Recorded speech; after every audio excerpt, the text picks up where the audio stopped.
Coucou, c'est Guillaume, ton podcasteur. Nouveauté, je te propose qu'ensemble, on choisisse les sujets des futurs épisodes. Je t'ai fait un mini sondage en ligne, tu votes en un clic pour les sujets qui t'intéressent le plus. Attention, je ferme le sondage dans quelques jours. Pour le moment, le sujet le plus voté, c'est nos pires expériences sexuelles et ce qu'on en a tiré. Et le sujet le moins voté, c'est fétiche des pieds, ça fait exploser mon désir. À tous les kiffeurs de pieds, où êtes-vous? Vote maintenant, ça prend moins d'une minute. Le lien du sondage est sur le site du podcast. Tu ouvres ton navigateur et tu tapes bit.ly/comment devenir. Bisous!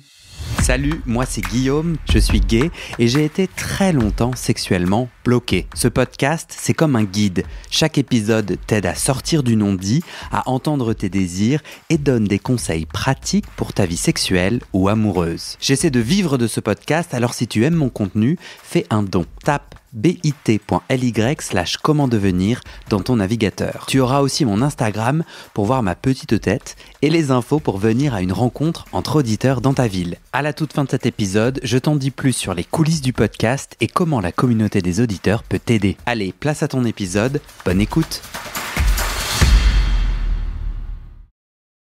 Salut David. Salut Guillaume. Je te lis ma petite intro. Bienvenue chez moi déjà. Merci. David, tu es psychothérapeute et sexologue spécialisé dans la santé mentale des hommes gays ou queer et des personnes LGBT+. Tu es le coordinateur du Sésame de l'association ENIPS, un dispositif de soutien psy LGBT+. Et aujourd'hui, on avait envie de parler de stress minoritaire. Moi et toi, j'imagine si t'es là. Le stress minoritaire, c'est un stress spécifique qui touche les minorités, notamment les hommes gays ou queer. Alors tu vas nous dire ce que c'est concrètement, comment ça se manifeste, les conséquences très concrètes sur nos vies, sur moi, ma vie d'homme gay queer et la vie des auditeurs, et enfin comment le soigner ou en tout cas en prendre soin. Et pour commencer, j'aimerais que tu répondes aux auditeurs qui là, peut-être en écoutant, se disent « Oh, stress minoritaire, encore un concept de wokiste qui me met à part, un truc qui me complique, qui me victimise et c'est pas la bonne solution ». Alors, qu'est-ce que tu aurais envie de leur répondre? Pourquoi, selon toi, c'est important de parler et de comprendre ce que c'est le stress minoritaire? Alors déjà, le stress minoritaire, c'est pas un concept de wokisme, c'est un concept de psychosociologie qui a émergé dans les années 2003 pour comprendre un petit peu mieux pourquoi les gens qui grandissaient et appartenaient à des minorités pouvaient présenter des particularités après dans leur vie courante de vulnérabilité psychologique ou sociale. Et donc est né un peu ce concept avec des recherches, avec un chercheur qui s'appelait Meyer, autour de l'appartenance déjà à une minorité par rapport à une majorité. Donc cela peut toucher toutes les minorités racisées, les minorités sexuelles, et parfois le stress minoritaire peut se cumuler dans plusieurs appartenances à plusieurs minorités. C'est quoi alors le stress minoritaire? Comment? Si tu devais l'expliquer à moi qui ne suis pas psy ou de façon assez simple, c'est quoi? Le stress minoritaire, déjà, c'est un stress qui peut agir en toi, c'est pas systématique, en fonction de ce que tu as traversé en te construisant, enfant, adolescent.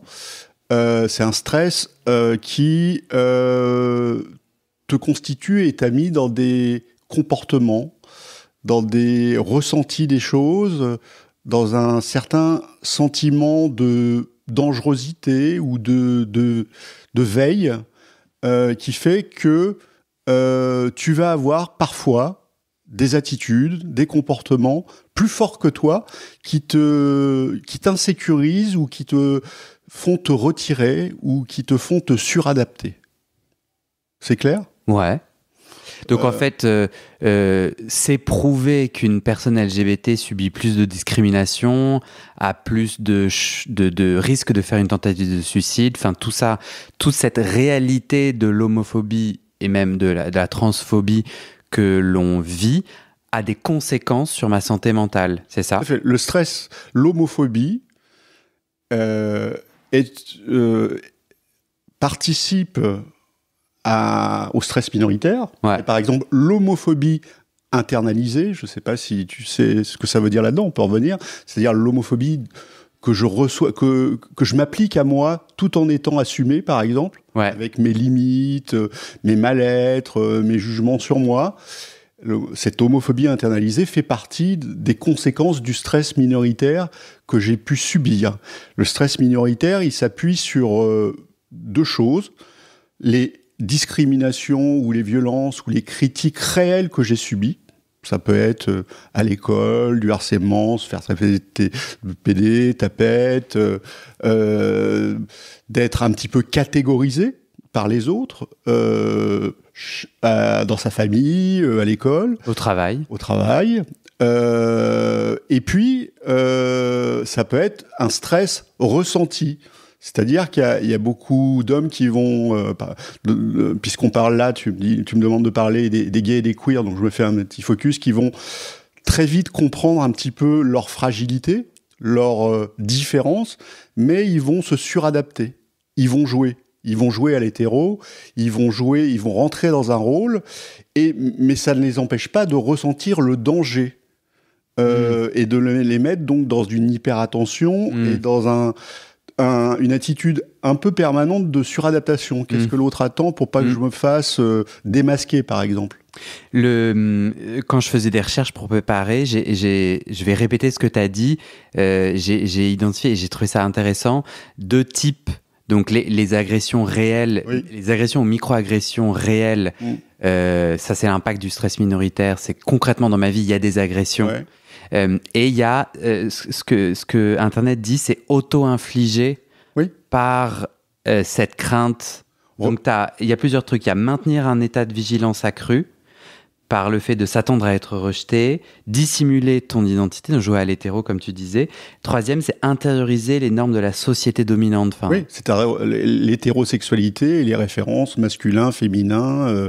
Si on rentre pas dans un schéma où malheureusement on peut pas se cacher. On est pointé par les autres, on a envie d'externaliser un petit peu ce qu'on est, et de toute façon on peut pas faire autrement. Si on est, je sais pas, un peu plus féminin que les autres, si on a envie d'aller avec les filles, de jouer avec des Barbies, de jouer et que l'enfant il l'assume en toute innocence, il va se faire stigmatiser. Le petit garçon qui va jouer à ne pas le faire tout en sachant qu'il est tenté ou qui va essayer malgré tout d'aller jouer au football, ça va créer chez lui quelque chose d'une anxiété latente, d'une espèce parce qu'il s'est forcé, d'une vigilance, d'un espèce de faux soi. C'est-à-dire après. Le problème, c'est quand l'enfant, l'adolescent et le jeune homme grandit, il est plus habitué à s'écouter lui. Il donne d'abord priorité aux besoins ou à ce que les autres vont penser de lui. Pour s'intégrer. Pour pas être rejeté. Ou pour pas subir les agressions, les micro-agressions homophobes. Exactement. Le syndrome de la machine à café au boulot le lundi matin, où chacun raconte ses histoires et son week-end. Plein de choses qui font qu'on peut même s'inventer une copine, on peut créer un petit peu cette partition, ce clivage pour se protéger. Mais en même temps, ça maintient un peu dans une peur, dans un double jeu qui demande beaucoup d'énergie psychique. C'est parfois fatigant. Et ce qui explique parfois que c'est pour ça que les gays et les queers aiment se retrouver dans des lieux sécurisés entre eux pour se lâcher, et ils ont même besoin plus de se lâcher prise pour vraiment, ils ont tellement de barrières à se protéger qu'ils ressentent ce besoin de se libérer de temps en temps. Est-ce que on est tous égaux, entre guillemets, les hommes gays ou queer, face à ce stress minoritaire? C'est-à-dire, moi, quand sur Internet, sur mon compte Instagram, ou quand j'échange avec, autour de ce podcast, j'ai des gens qui disent: non mais moi, à la machine à café, j'en ai rien à foutre de raconter mon intime, j'en ai pas besoin, donc j'invente ou je fais genre, mais ça n'a aucun impact sur ma vie. C'est-à-dire, là, sur cet exemple concret, ça m'a rappelé cette anecdote. Moi, toujours dans ma tête, je me dis, j'ai un préjugé, je me dis, non, mais cette personne, elle se dit indemne et ne pas du tout ressenti. Mais je pense qu'au fond, ça doit casser un truc. Mais ça, c'est mon jugement. Est-ce que toi, tu penses qu'en effet, on peut être un homme gay ou queer, vivre dans un monde super hétéro, en effet, vivre des agressions et ou de l'auto-ajustement sans qu'il y ait aucune séquelle, en étant vraiment... Alors, oui. Alors, ce qui peut contribuer à ça, c'est qu'on se construit... Le stress minoritaire dont on a parlé, donc qui est vécu ou ressenti et internalisé, parce que les deux façons, ou parfois les deux, va se rajouter ce qu'on appelle au stress de droit commun, à ce que toute personne vit en se construisant émotionnellement dans son identité. Comment je suis aimé par mes parents, comment on me rassure, comment on me valorise, comment on me dévalorise, quelle rupture je vais vivre, quel deuil je vais vivre, comment ma personnalité va être centrée sur moi ou sur les autres. Tu vois, ça c'est quand même le socle de tout un chacun, de tout être humain.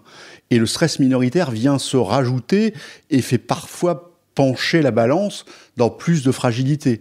Et c'est ça aussi qui est particulier dans un accompagnement, par exemple, psychothérapeutique d'une personne LGBT. C'est souvent... L'accompagnement est très bien fait au niveau classique, comment tu t'es construit, papa, maman, famille, grands-parents, histoire familiale, trauma.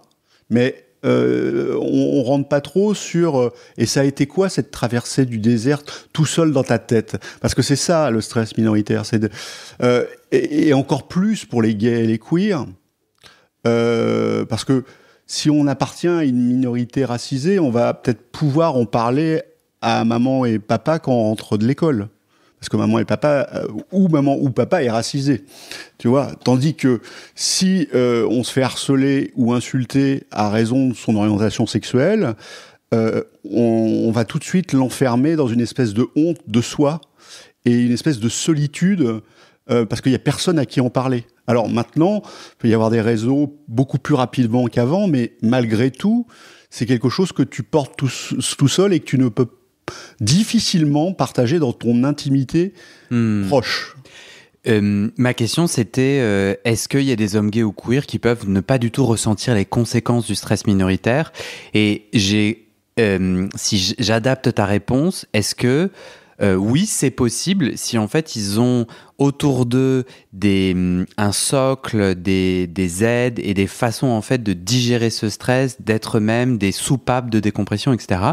Ils peuvent en fait être en capacité de pas subir trop négativement les conséquences. Et donc cette personne qui me dit bah non, moi oui, je l'ai dit à personne au boulot, je me suradapte parce que je bosse dans la finance et que j'ai pas le choix et ça me va très bien. Ben ça peut être tout à fait le cas parce qu'en fait. Moi je pense que cette notion d'identité, de comment on la ressent pleinement, c'est pas une obligation. Enfin, la question du coming out, c'est un vrai travail en thérapie.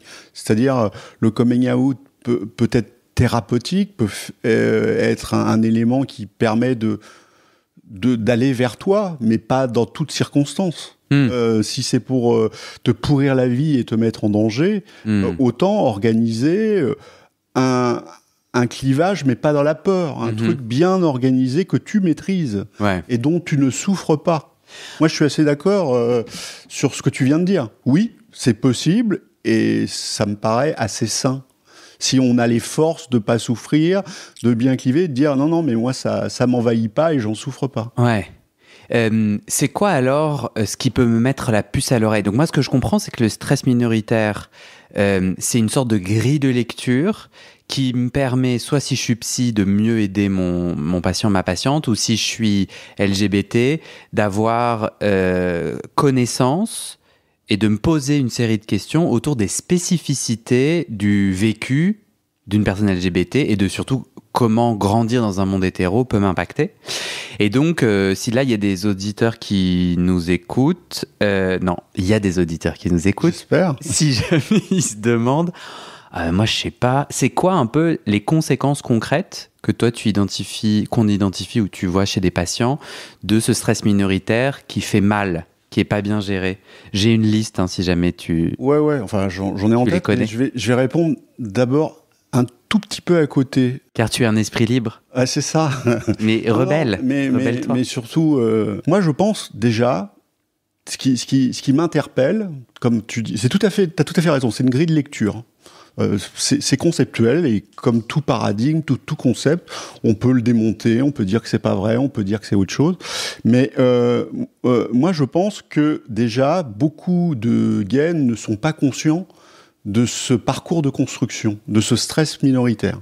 D'ailleurs, quand des LGBT viennent consulter, quand ils vont pas bien, c'est sur fond parfois d'orientation sexuelle, mais c'est pour des trucs de la vie courante. Le boulot, une rupture, des amis, du rapport aux drogues, enfin un truc, mais jamais ils vont dire, ou alors très rarement, voilà, je me suis construit difficilement, j'étais mis à la porte, ou j'étais harcelé, ou j'ai toujours cette phrase de mon père sur moi qui parlait des PD, et qui résonne toujours en moi, et le jour où il m'a fait cette remarque, et en thérapie, ça met du temps à remonter. Donc, moi, c'est un axe que j'interroge quasiment tout de suite. C'est-à-dire, vous allez me raconter comment vous vous êtes construit. Comment, avec cette orientation sexuelle, vous en avez pris conscience? Comment c'était facile, pas facile? Quels étaient les alliés? Quelles sont les choses qui vous ont marqué? Est-ce qu'il y a des traumatismes autour de ça? Pour les rajouter aux traumatismes de vie de toute personne. Ouais, complètement. Et quelque part, mettre des mots à la fois sur quelles ont été les agressions. Donc en fait, les deux piliers de ton stress minoritaire, c'est mettre des mots sur le premier pilier, les agressions, les micro-agressions que tu as vécues, de remettre de la conscience là-dessus pour pas que ça soit des petits hamsters, des petites souris qui bouffent les fondations de ma santé mentale. Et il y a aussi, je trouve, l'autre pilier du stress minoritaire, et je sais pas si tu peux l'amener à la conscience, mais est-ce que je me suradapte? Oui. Et je trouve que c'est compliqué parce que quand ça fait 10 ans, 15 ans, 20 ans que tu te suradaptes, moi, quelque part, je suis là, c'est quoi le moi? Enfin, genre, après 20 ans de suradaptation, le moi, est-ce que... Je sais pas si je me suradapte. Et est-ce que c'est pas trop tard? Tu vois ce que je veux dire? Alors, c'est jamais trop tard. Enfin, c'est jamais trop tard. C'est des modes de défense, donc il faut pas tout lâcher. Mais c'est jamais trop tard. Tu me fais penser à un homme... Je présente ça aussi dans les ateliers chemsex qu'on anime au Sésame, parce qu'il y a une session sur comment on s'est construit dans son identité sexuelle. Et donc, je parle du stress minoritaire et de la honte et des cours de récréation, et toujours dans un groupe de 10 à 15 mecs, il y en a toujours au moins 2, ils se liquéfient quand on parle de ça. Ça réveille tout de suite plein de choses qu'ils pensaient avoir mis de côté alors qu'ils avaient fait leur coming out, qu'il n'y avait aucun problème, que tout le monde savait, enfin, les gens avec qui ils savaient, et quelque chose là qui crée chez eux cette instabilité qui va se reporter insidieusement sur plein de choses dans les relations aux autres. Tu me disais comment ça se manifeste. Ça va se manifester potentiellement sur la valeur qu'on se donne, sur l'estime de soi, sur la confiance en soi, d'être capable de faire ceci, de faire cela, de se retrouver au milieu d'inconnus.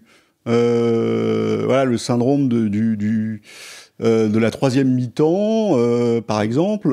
Alors quoi, que tu te retrouves tu clives, et puis tu te retrouves dans un week-end au milieu d'hétéros, et tu es le seul PD de service. Donc, qu'est-ce que tu fais? Est-ce que tu assumes le PD de service? Est-ce que tu fais un mixte?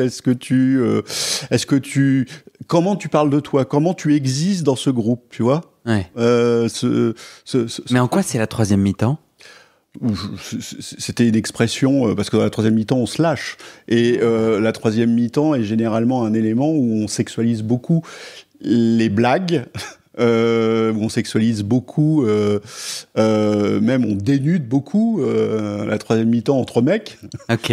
Tu vois. Ça, c'est une culture footballistique que je n'ai pas. Rugby, pardon. peut-être. Okay. Peut-être. Ouais, mais J'ai l'impression que d'entendre que une des conséquences, donc moi je suis un auditeur, je découvre un peu, je me pose toutes ces questions, tiens c'est quoi là? Est-ce que moi il y a du stress minoritaire dans ma vie? Tout ça c'est des invitations à aller explorer. Si jamais il y avait besoin, je vais refaire le lien. Mais pour moi, t'inviter sur ce podcast qui pose la question comment devenir sexuellement épanoui est une évidence, mais si ça ne l'est pas, je vais la répéter.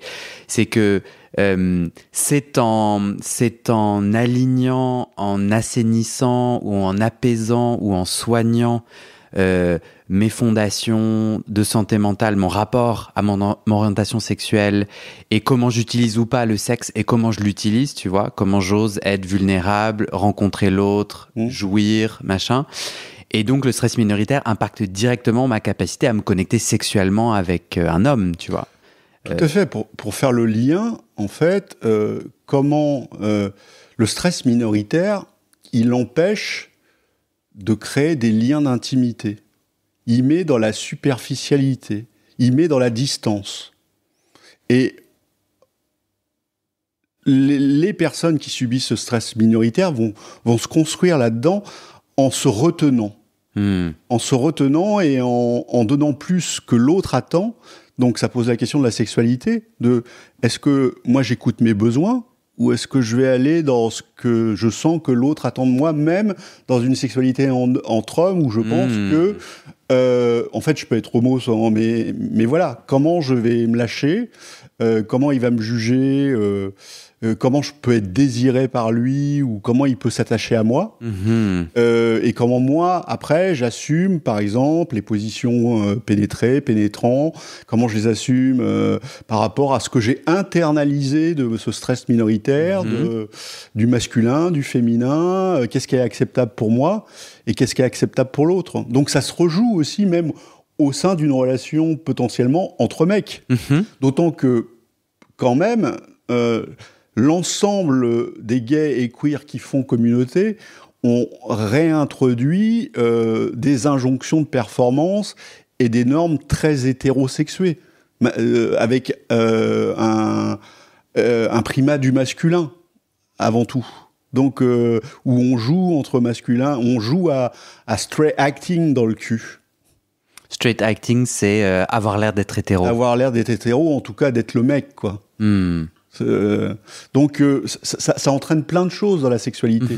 Sur, comme tu disais très bien, comment dans la sexualité on peut se montrer aussi vulnérable, pas sûr, comment on peut dire ses besoins, comment on peut dire qu'on n'aime pas, comment on peut dire non, comment on peut dire j'ai envie, comment on peut se lâcher quand on a été habitué à jamais se lâcher et à être toujours en hyper-vigilance.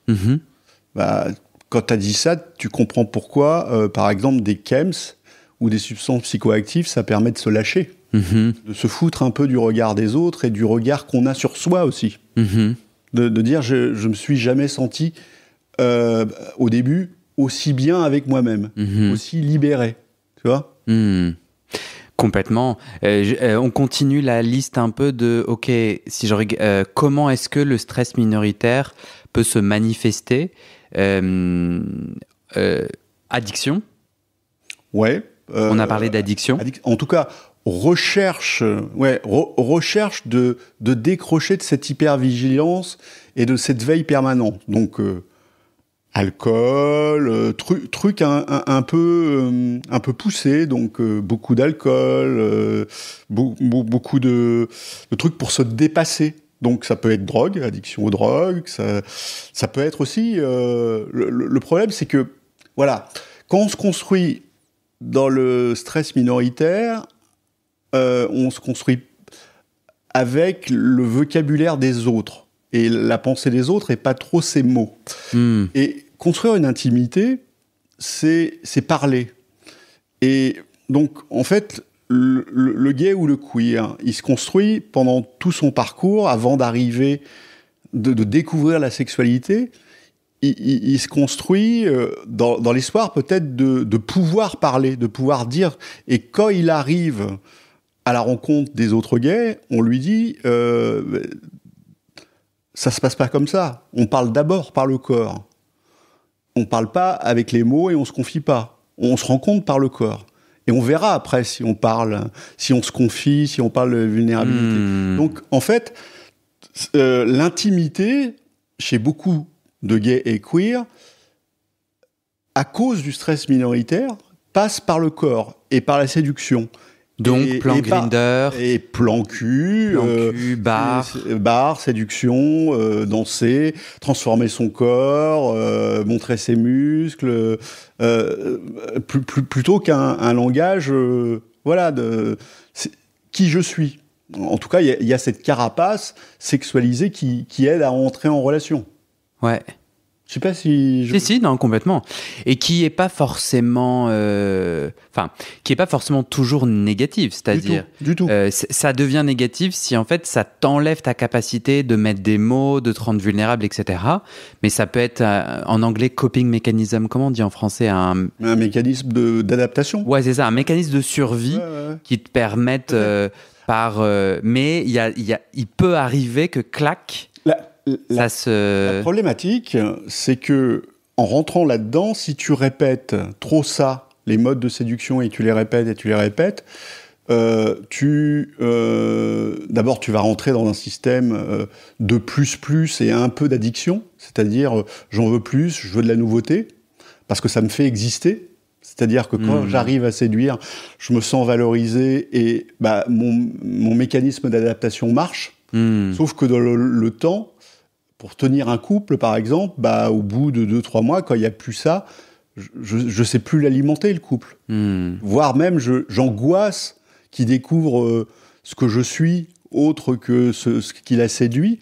Et donc, je me retire ou j'ai plus d'excitation pour auto-saboter la relation. Tu vois, c'est... Autre conséquence du stress minoritaire, auto-sabotage, difficulté d'attachement. À faire, à créer le lien, à le garder. Ouais. Parce que, donc je reformule pour voir si j'ai bien compris, alors que puisque j'ai été agressé à différents niveaux, obligé de m'adapter dans un monde très hétéro, j'ai créé un rapport avec moi biaisé, ou en tout cas où je me sens pas tout à fait aligné, où je dois me masquer.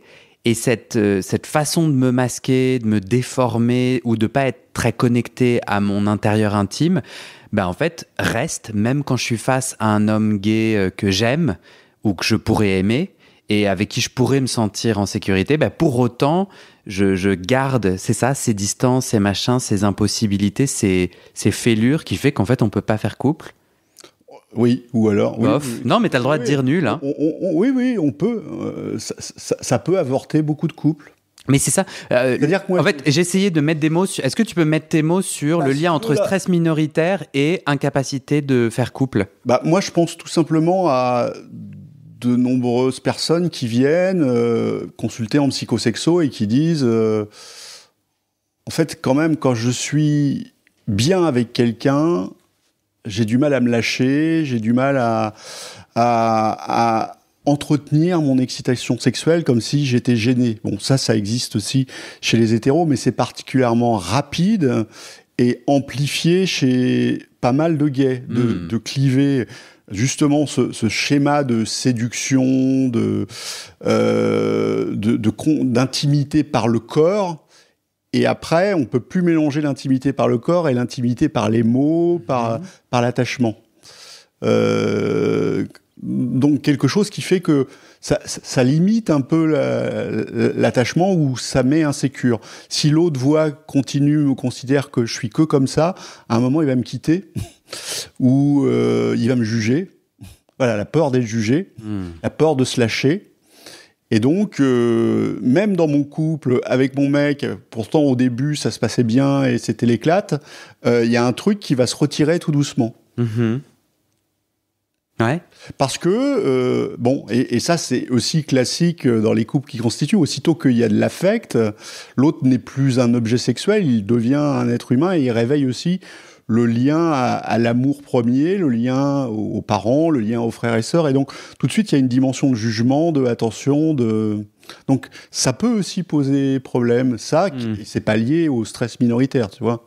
Là, c'est lié à ce qu'on appelle le vieux symptôme en sexologie de la mère et de la putain. Avec quelqu'un avec qui je connais pas, je peux m'éclater et me lâcher, avec le futur père de mes enfants ou le mec de ma vie.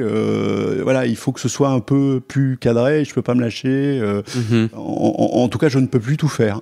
Ouais, et ce que j'entends, c'est que l'intérêt de se poser ces questions sur le stress minoritaire et sa place dans ma vie, en fait, c'est une grille de lecture et qui n'est pas limitée. C'est-à-dire, faut pas non plus... l'idée, c'est de se poser ces questions-là et puis en fait, on va aller rencontrer plein de réponses qui ne sont pas toutes liées au stress minoritaire et on s'en tape. Exactement. Enfin, c'est pas le sujet de... C'est pas qu'un fil à tirer et je suis pas un obsédé du stress minoritaire. Mais je suis un obsédé du stress minoritaire pour qu'il soit plus pris en compte par les professionnels de santé, par exemple. Et que les gays en soient un petit peu plus conscients. Par rapport dans le piège d'eux-mêmes dans lequel ils tombent sans s'en rendre compte, en disant oui, à chaque fois, alors parce que tu disais voilà, ça peut empêcher je disais ça peut empêcher un couple, mais ça peut aussi faire rentrer en dépendance. Je vais tout demander à l'autre dans ce collage. L'autre va, enfin, je trouve quelqu'un qui va répondre à mes besoins, qui va me reconnaître. Et là, je vais être complètement dépendant affectif. Tu vois ? Ouais.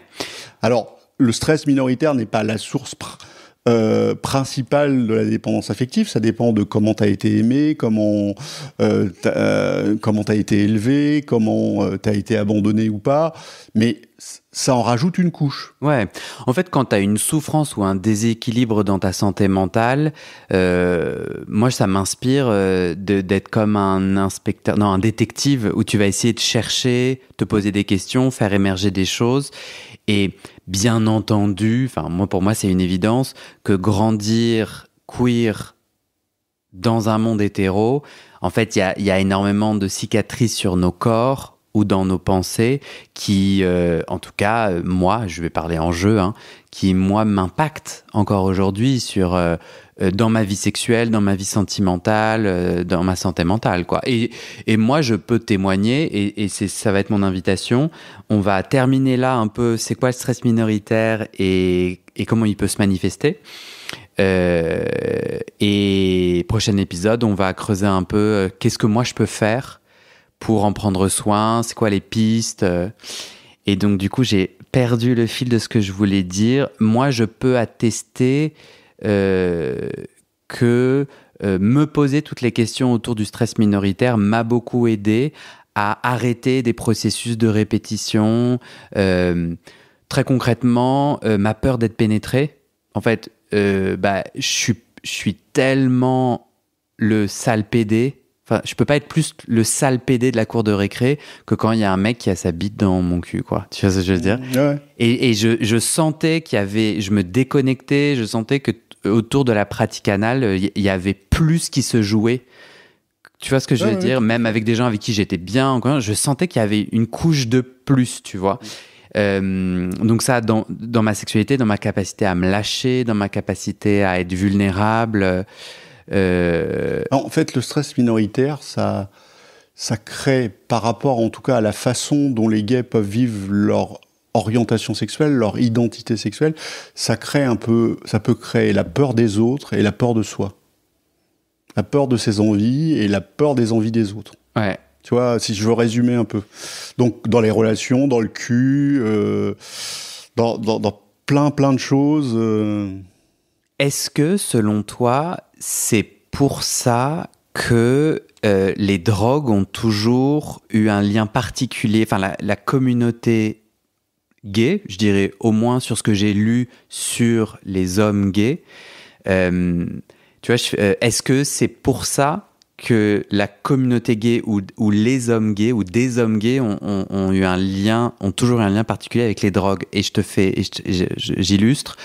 Je lisais sur le poppers et puis il y a des épisodes sur ce podcast avec un expert du poppers qui racontait historiquement dans les années, alors je vais être imprécis, mais aux États-Unis dans les années pré-sida, Donc, années 70, fin des années 70, on mettait du poppers dans des ventilateurs, dans des clubs gays, tu vois. Genre pas... Désinhibé. Tu vois, et donc, j'ai reconnecté à ça, et aujourd'hui, on parle beaucoup dans la presse du chemsex comme cette nouvelle épidémie qui cible particulièrement la communauté gay. Est-ce que le stress minoritaire est l'explication de la présence de drogue, mais de drogue en mode, je compare le poppers au chemsex, c'est un peu de la merde, mais ce besoin chimique de se forcer, de se lâcher, qui vient du stress minoritaire et qui peut avoir des conséquences dramatiques. C'est-à-dire quand la drogue devient addiction, là, c'est des vies qui s'effondrent. Oui. Il y a un lien ou pas ? Oui, il y a un lien. Mais bon, la drogue, elle n'est pas consommée que dans la communauté gay et queer. Sauf que il y en a plus. Et que il y a un article qui m'a beaucoup marqué, qui est toujours disponible en ligne. Je ne sais pas si on a le droit de faire la promotion d'articles, qui est un article du Huffington Post qui a été publié en 2017. Alors, on peut le trouver en anglais et puis avoir une traduction Google. Je vais le mettre dans le descriptif de l'épisode. Et ça s'appelle The Gay Loneliness, la solitude gay. Et dans cet article, ils expliquent bien que voilà, putain, on n'arrête pas de progresser, même dans les zones du monde où on progresse en droit, même dans les zones du monde où, par exemple, des enfants gays sont élevés par des parents gays, où on pourrait croire que ils ont grandi dans une acceptation plus grande, et donc que l'auto-exclusion ou l'auto-rejet que produit le stress minoritaire devrait être un peu amoindri. Eh bien, on continue à avoir le même taux de mal-être, le même taux de suicidabilité et le même taux de consommation de drogue. Parce que la norme majoritaire reste quand même ce qui est normal, comment on doit être et comment on est. C'est-à-dire qu'il y a tout un cheminement à s'approprier, véritablement. Et peut-être pour faire transition, l'article, il se termine en disant faut peut-être arrêter de se poser la question de comment on sera comme les autres un jour. C'est-à-dire, on se disait que quand il y aurait plus de sida, on irait mieux. On se disait que quand on aura le mariage pour tous, on irait mieux. Mais il faut juste se dire qu'on n'est pas comme les autres. Tu vois, ça fait peut-être transition avec le prochain épisode. Ouais, que faire avec ce stress minoritaire ? Et puis que faire avec cette différence plutôt que de le stresser, de nous auto-stresser. Ouais. J'ai envie de conclure quand même juste sur cette question des drogues. Y a est-ce qu'on est d'accord qu'il y a des hommes gays et queer qui consomment des drogues sans addiction et en fait un peu comme quelqu'un qui parfois prend de l'alcool, parfois voilà, et que c'est pas toujours parce qu'il y a un mal-être profond ou et à quel moment donné, tu vois, s'il y a des auditeurs qui prennent un peu parfois des drogues, qui se posent des questions, tiens, est-ce que c'est pas l'expression d'un mal-être ? Est-ce que tu peux dire 2-3 mots sur la différence ? Ouais, je peux te dire, c'est une très bonne question qui permet de revenir au stress minoritaire. Une façon de réagir au stress minoritaire, et voilà, pendant toute une enfance, toute une adolescence, on s'est auto-interdit.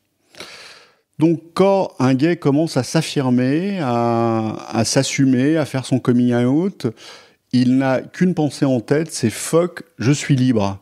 Fuck le monde. Fuck, et peut-être aussi, parfois dans la provocation, mais j'en ai marre de m'auto-interdire. Et je vais aller voir même ce qui était interdit.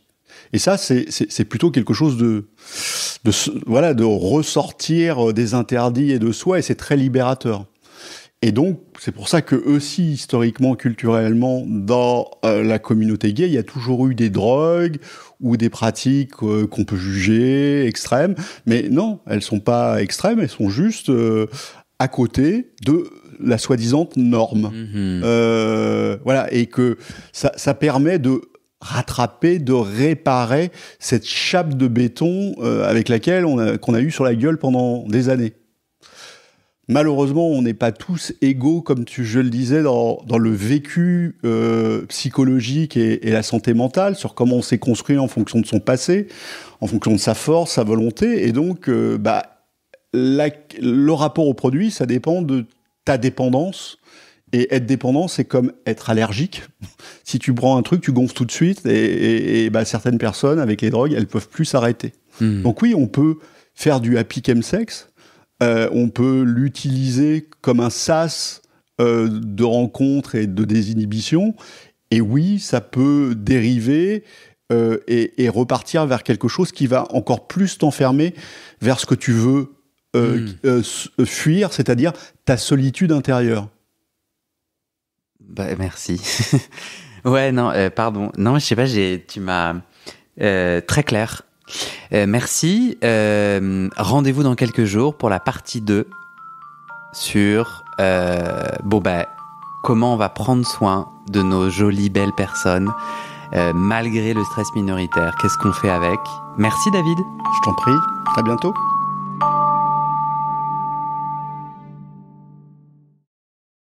Et c'est la fin de cet épisode. Et maintenant, je te donne les dernières infos sur les coulisses du podcast et comment la communauté des auditeurs peut t'aider. Mais d'abord, on doit parler sous. Ce podcast, c'est mon boulot à temps plus que plein et j'ai pris 2 décisions. Première décision, je ne veux pas rendre le podcast payant. Je veux qu'il reste accessible. Deuxième décision, je ne veux pas non plus de sponsors commerciaux. Vous vendre du lubrifiant ou des godes que j'utilise pas, non merci. Je limite mes sponsors à des assos ou aux services publics dont je porte déjà les messages de santé, mais bon, ça réduit beaucoup mes possibilités financières. Donc je dépends de vous, mes petits auditorices. Depuis 1 an, je cherche 400 auditeurs, auditrices qui peuvent me donner 5 € par mois pour que ça me fasse un gros SMIC, une sécurité financière minimum. Le pari est risqué, demander des sous pour un podcast gratuit dans une culture francophone qui n'a, il faut le dire, pas l'habitude de soutenir ses créateuristes de contenu, c'est pas facile. On est 180 sur les 400. Je galère à faire décoller tout ça, alors si tu aimes mon contenu et que peut-être même ça t'aide, rejoins les 400 maintenant. Direction le site du podcast, tu vas pouvoir donner via ma plateforme de dons ou en direct avec mon RIB par mois ou en une fois pour un soutien annuel. D'ailleurs sur 1 an, ça fait 60 €, en gros le prix d'une séance de psy d'1 heure. Tu n'as pas de sous, t'inquiète, je comprends, alors clique tout de suite sur s'abonner dans ta plateforme d'écoute, active les notifications pour recevoir le titre de l'épisode dès sa publication et mets 5 étoiles et un commentaire sur la page du podcast sur Spotify et Apple Podcast. Ces petites actions, ça pousse l'algorithme à proposer le podcast à plus de gens et ça m'aide à trouver des témoignages et des donatrices. Bon, maintenant, faut que je te parle de ce qui se trame derrière le podcast avec notre belle communauté des auditeurs. Sur le site du podcast, tu trouveras notre annuaire collaboratif des soignants-soignantes gays ou queer-friendly. On se partage entre nous nos contacts des soignants avec lesquels on se sent safe, médecins généralistes, proctologues, psy, sexothérapeutes, etc. partout dans le monde. Tu trouveras aussi mes réseaux sociaux et ma communauté WhatsApp. Je te montre ma petite tête, je te raconte les coulisses du podcast. Souvent, je pose des questions pour des futurs épisodes. Je demande de l'aide ou toi, tu peux aussi m'envoyer des messages, par exemple des messages d'amour pour me motiver. Ça me fait très plaisir. Tu trouveras aussi sur ce site la communauté Discord du podcast. C'est là où les auditeurs peuvent parler entre eux, peuvent parler des épisodes, de culture et aussi de sexe et de leurs sujets intimes. Sur le site, c'est aussi là que tu trouveras les infos pour organiser ou rejoindre une rencontre entre auditeurs ou un enregistrement live du podcast. Pour découvrir tout ça, tu tapes dans ton navigateur bit, c'est bit sans e.ly/comment devenir. Merci à toi et à très bientôt dans tes oreilles.